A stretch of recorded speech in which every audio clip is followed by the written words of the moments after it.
বিসমিল্লাহির রহমানির রহিম। পরম করুণাময় নিরতি সহসীম দয়ালু আল্লাহর নামে আরম্ভ। আজ একটা বিষয় নিয়ে কথা বলতে চাই যে আমাদের এই পৃথিবীতে মানুষ সৃষ্টির ইতিহাস সম্পর্কে আমি কিছু বলতে চাই। আমরা যারা মুসলিম তারা খুব ভালো করে জানি যে এই মহাবিশ্ব যখন সৃষ্টি হয়েছিল তখন মানুষ প্রথমে ছিল না। মহাবিশ্বে মোটামুটি সব কিছু ছিল, কিন্তু মানুষের অস্তিত্ব ছিল না। এটা আমরা যারা ইসলাম ধর্মে সেটা আমরা সবাই অবগত আছি বা জানি। তাহলে এখন প্রশ্ন হচ্ছে, মানুষ কোথা থেকে আসলো, বা আপনি আমি কোথা থেকে আসলাম? আল্লাহ তালা যখন স্থির একটা সিদ্ধান্ত নিলেন, আমরা জানি যে এই মহাবিশ্বের সৃষ্টিকর্তা মহান আল্লাহ তালা তিনি একটা সিদ্ধান্ত নিলেন। কি সিদ্ধান্ত? যে তিনি পৃথিবীতে মানুষ সৃষ্টি করতে চাচ্ছেন বা মানুষ সৃষ্টি করতে চান।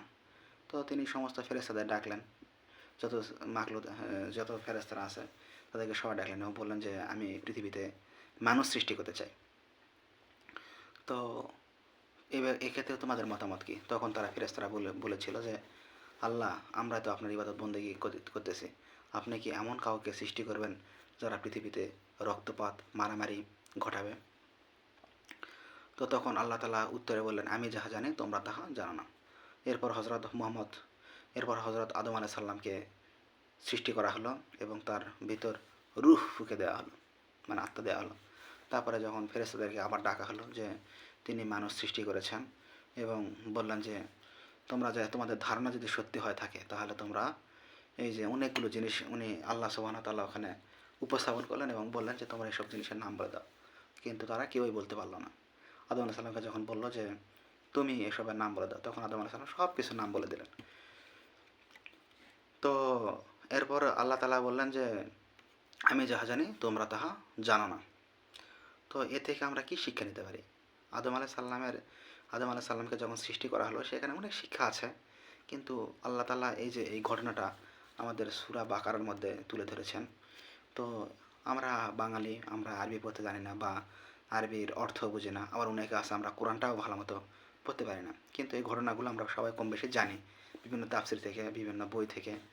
যাই হোক, সবাই কম বেশি জানি। তো আমি এখানে একটা বিষয় ক্লিয়ার করতে চাই, বিশেষ করে আমার যারা যুবক ভাইরা আছে। তো আমি যে বিষয়টা বলতে চাই সেটা হচ্ছে যে আদম আলাইহিস সালামকে সৃষ্টি করা হলো, কিন্তু সেখানে আল্লাহ তাআলা যখন সৃষ্টি করার পরে যখন জিনিসের নামগুলো তিনি বলে দিয়েছিলেন, তখন তিনি সিজদা করতে বলেছিলেন সমস্ত ফেরেশতাদেরকে। আর সেখানে জিনও উপস্থিত ছিল। জিনদের মধ্যে একজন হচ্ছে ইবলিস। ইবলিস সেখানে উপস্থিত ছিল। তো সবাই সিজদা করলো, কিন্তু ইবলিস সিজদা করলো না। কেন সে সিজদা করলো না? তার অহংকারের জন্য। যে আল্লাহর কথা তিনি শুনলেন না, যে আল্লাহ বললেন যে তুমি সেজদা দাও, কিন্তু সেজদা দিল না।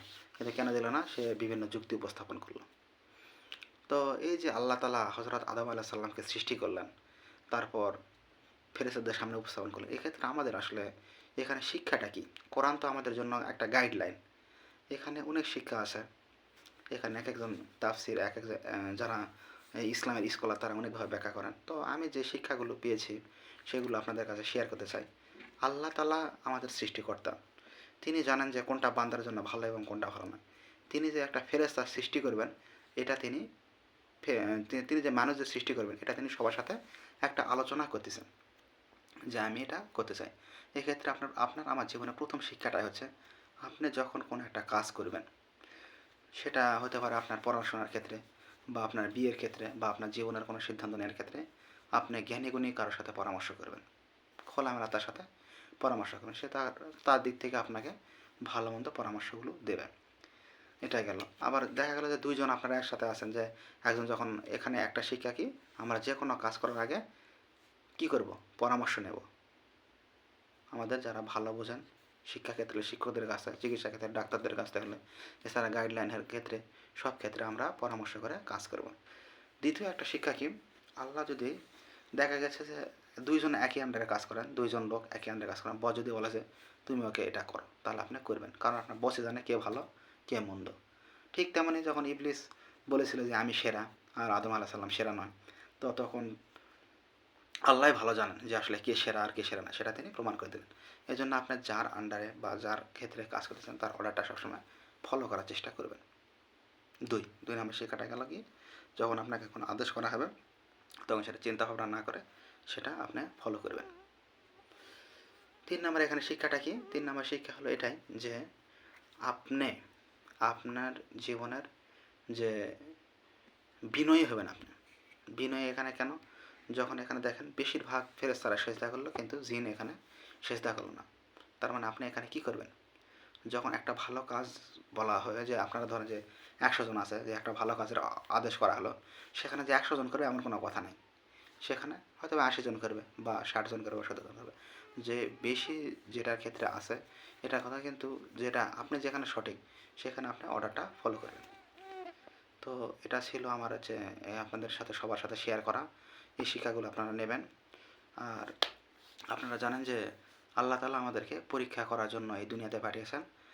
এই ক্ষেত্রে আমি আরও কিছু কথা বলবো ইনশাল্লাহ পরবর্তীতে, আর আপনাদেরকে মাঝে ইনশাল্লাহ শেয়ার করব। সবাই ভালো থাকবেন, সুস্থ থাকবেন। আজকের ভিডিও এখানে শেষ করছি। আসসালামু আলাইকুম রহমতুল্লাহি ওয়া বারাকাতুহু।